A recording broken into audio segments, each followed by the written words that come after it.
একই দল, দুজনেই লোকসভা ভোটের প্রার্থী। একজন দলীয় সহকর্মীকে প্রচার গাড়ি থেকে নামিয়ে দিয়েছিলেন, অপরজন সেই দলীয় সহকর্মীকেই প্রচারে আমন্ত্রণ জানান, আর আমন্ত্রণে সাড়া দিয়ে পৌঁছে যান সেই দলীয় সহকর্মীও। কথা হচ্ছে তৃণমূলের ঘাটাল লোকসভা কেন্দ্রের ফের একবারের প্রার্থী দেব এবং উত্তরপাড়া তৃণমূল বিধায়ক কাঞ্চন মল্লিকের বিষয়ে। দেবের আমন্ত্রণ পেয়ে মঙ্গলবার তার প্রচার কর্মসূচিতে যোগ দেন কাঞ্চন মল্লিক। প্রচারে মানুষের ভিড় ছিল চোখে পড়ার মতো, এমনকি কাঞ্চন মল্লিকের সঙ্গে সেলফি তুলে নিজের সোশ্যাল মিডিয়াতেও শেয়ার করলেন দেব। আর দেবের সেই পোস্টে কমেন্টে ভরিয়ে দিয়েছেন তার ভক্ত থেকে শুরু করে অন্যান্য নেটিজেনরা।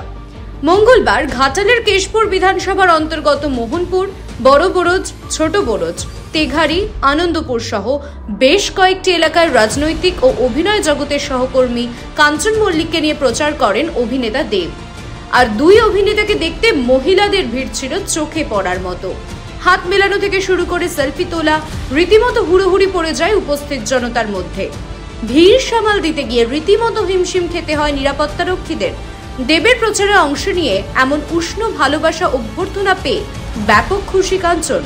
খুব আনন্দ সহকারে কাঞ্চন মল্লিক জানান, আমি আগেও কেশপুরে এসেছি শো করতে, কিন্তু আজকে আমার ভাতৃপ্রতিম বন্ধু দেবের প্রচারে এসেছি, দীপক অধিকারীর প্রচারে।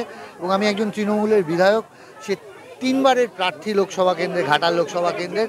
আমি সর্বতভাবে তার সঙ্গে রয়েছি এবং চাইব সে যেন আগের থেকে আরও বেশি মার্জিনে ভোটে যেতে।